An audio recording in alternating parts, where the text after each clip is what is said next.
लेकिन उससे पहले आपको मऊगंज लिए चलते हैं, जहां सीएम मोहन यादव संबोधित कर रहे हैं। एक और आपका जब जिला रीवा अलग हो गया, लेकिन रीवा अलग कहाँ हुआ है, मऊगंज और रीवा तो एक ही है। तो मंच पर ही विराजमान माननीय विधायक नरेंद्र प्रजापति जी, जोरदार अभिनंदन नरेंद्र बाबू के लिए भी। इसी अवसर पर एक और विधायक त्योंथर से, और ये भी बात सही है कि आज के बाद अभी बहुत जल्दी 17 तारीख को प्रधानमंत्री हमारे अपने प्रदेश में आ रहा है, जोरदार अभिनंदन नरेंद्र मोदी जी का। और 19 तारीख को सिद्धार्थ भाई के यहाँ विधानसभा में आ रहा हूं, जोरदार अभिनंदन करें सिद्धार्थ तिवारी जी के लिए भी।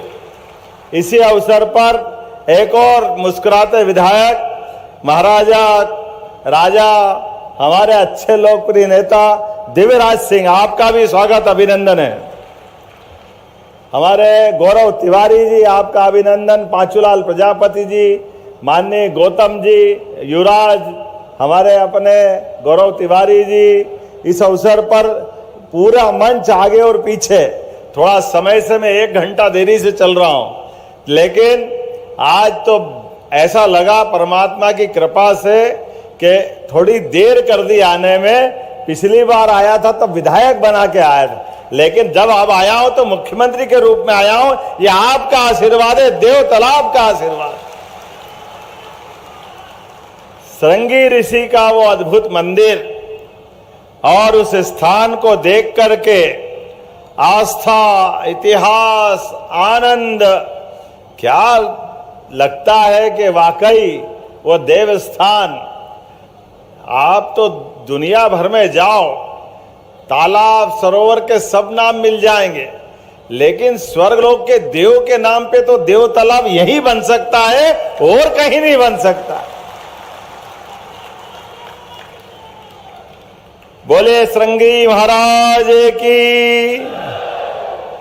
जब ऋषि श्रृंगी ने अपनी तपस्या से स्वयं महादेव को प्रकट किया, और मान्यता भी कैसी है, कोई भी यात्रा करके आए, चारों धाम की यात्रा हो जाए, लेकिन हमारे श्रृंगी महादेव के दर्शन नहीं करे तो यात्रा पूरी नहीं होती है, ये अधूरी रह जाती है।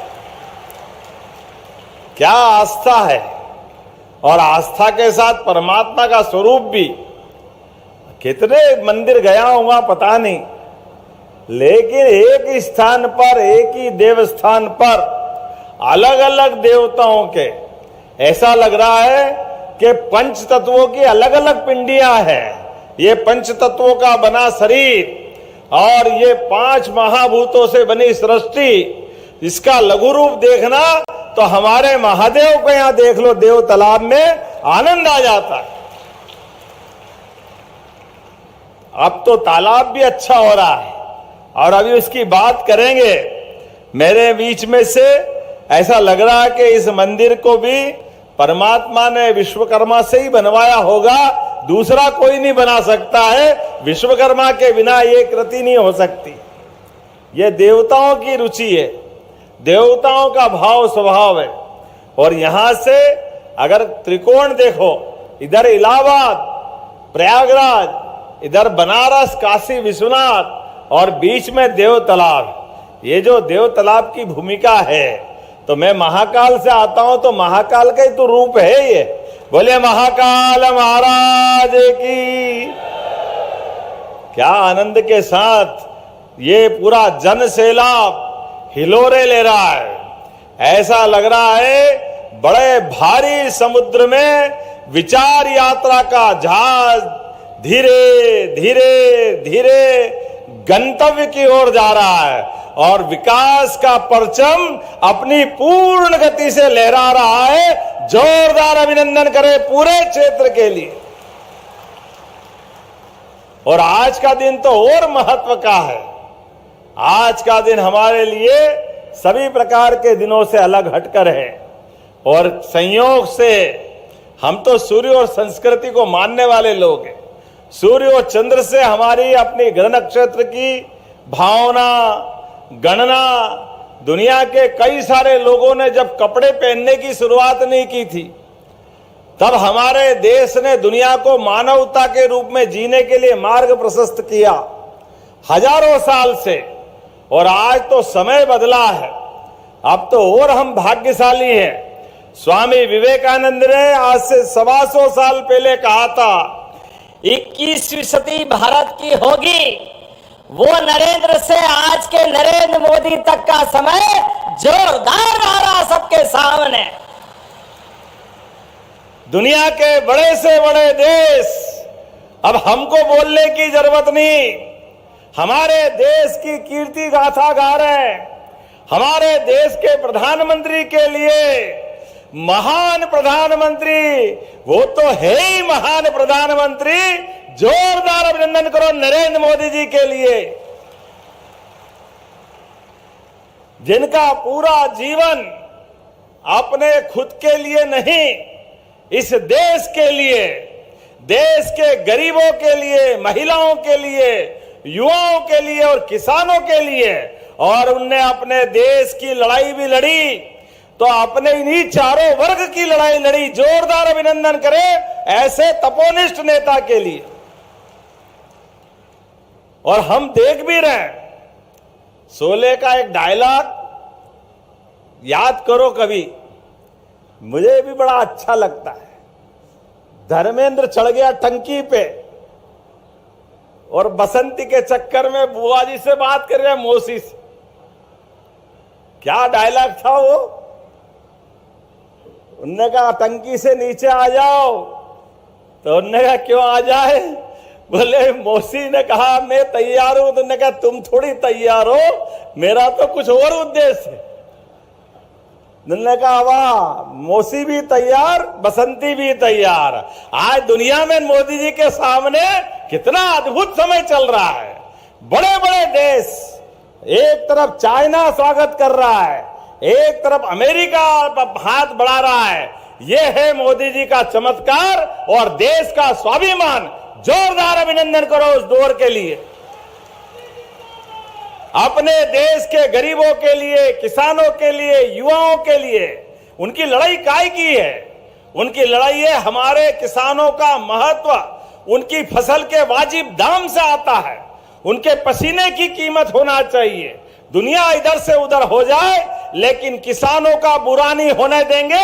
ये लड़ाई माननीय मोदी जी की लड़ाई है। जोरदार अभिनंदन करें। स्वदेश की लड़ाई, स्वदेशी की लड़ाई, भारत को आत्मनिर्भर बनाने की लड़ाई, इसके आधार पर हम समझ सकते हैं। आज ये दौर है। दुर्भाग्य के साथ आजादी के समय नेहरू जी को इस दौर पे चलना था, लेकिन उन कांग्रेस के लोगों की आदत नहीं है देश का भला करे। वो अपनी निर्गुट प्रणाली के आधार पर निर्गुट आंदोलन चलाने लगे। हम किसी गुट में नहीं, इसमें नहीं, उसमें नहीं, लेकिन कोई आपको पूछे नहीं तो भी कोई बात नहीं। ये क्या बात होगी? अरे हमारे लिए, हमारे देश के युवाओं के लिए, गरीबों के लिए, हमारे अपने किसानों के लिए आज वर्तमान के समय में जो देश हाथ बढ़ाए, नरेंद्र मोदी जी का इंतजार करता है। हमें इस बात की खुशी है। जोरदार अभिनंदन आज के समय के लिए। आज भारत के और भारत के प्रधानमंत्री के बिना विश्व का कोई मंच शोभायमान नहीं होता है। हर कोई चाहता है मोदी मोदी मोदी मोदी मोदी मोदी। चारों तरफ से भारत के बिना कोई विश्व के देशों का अब बदलते दौर में गुजारा होने वाला नहीं है। तो जब मैं आपसे बात करने आया हूं, उनके नेतृत्व में भारत जब आगे बढ़ रहा है, स्वदेशी की बात कर रहा है, आत्मनिर्भरता की बात कर रहा है, हमारे संसाधनों के बलबूते पर हजारों साल से हमारे गांव तो स्वावलंबन की उत्कृष्ट मिसाल हैं। हमारे गांव, हमारे जिले, नगर, सब कुछ हमारे अपने आसपास स्वावलंबन के नाते से जाना जाता है। आज इसी बात को बढ़ाने की आवश्यकता है। खेत के किसान को कहीं जाने की जरूरत नहीं है। खेत का किसान अपने किसानी के माध्यम से घर का भी भला करे, प्रदेश का भी भला करे और देश का भी भला करे, इस बात की आवश्यकता है। ऐसे में उसके लिए पानी, बिजली, सड़क, सभी प्रकार की सुविधा देने का काम हमारी सरकार के माध्यम से हो रहा। जोरदार अभिनंदन करें आज के इस दौर के लिए। पूरे प्रदेश के अंदर लगातार हम एक के बाद एक जिस प्रकार से काम कर रहे हैं, आप अंदाज लगा लो, मऊगंज के अंदर ही आज जब 241 करोड़ के काम, 241 कम तो नहीं होते हैं, उसमें भी 23 विकास कार्यों की, 37 करोड़ के कामों के 7 विकास कार्यों का, जिसमें 19 करोड़ की लागत से पांडेन टोला से शिवपुरा, नेबुआ, निगवा, पटपरा, पिंडरिया, सेंगर, सरेहा, हरा, दूधमनिया, रायपुर, सीतापुर, गोरी, नाम भी बोलूं थोड़ा अटपटा लगेगा। जोरदार ताली बजा दो, मान लो कि ये सबका हमारा रच का लोकार्पण हो गया। और उसी तरफ से भूमि पूजन 203 करोड़ के, और ये हमारी सरकार का कलेजा है। पुरानी सरकार याद करो, पैसा ही नहीं है। कांग्रेस के जमाने में कोई कहा बिजली, पानी, सड़क, कभी कोई पैसे मिलते थे क्या? ये लाडली बहनाएं बैठी है, कभी बहनों के हाथ में 1 रुपया दिया क्या? कांग्रेस के जमाने में कभी पैसा नहीं दिया। बड़े दुर्भाग्य के साथ कहना पड़ेगा, एक तो एक पैसा दिया नहीं। यह हमारी सरकार है, यशस्वी प्रधानमंत्री के नेतृत्व में, माननीय मोदी जी के आशीर्वाद से हमारे माननीय शिवराज जी ने 1000 चालू किया, और हमने अभी इसी सावन के महीने में आपको 1250 अलग और 250 अलग दिए। जोरदार अभिनंदन करो लाडली बहनों के लिए। और फिर ये बेईमान कांग्रेसी, इनका तो क्या मालूम क्या हो गया, दिमाग में क्या भूसा भरा, पता नहीं क्या है। ये कहते लाडली बहनों को पैसे दो तो शराब पीती है। शर्म आती है ऐसी बात कहते हुए। माता बहनों का अपमान करते कांग्रेस, इनका तो चरित्र यह है। बहनों याद रखना, अभी अभी रक्षाबंधन गया है, रक्षाबंधन में भाई को आशीर्वाद दिया, हमारी पार्टी को आशीर्वाद दिया, लेकिन अब नवदुर्गा आ रहा है।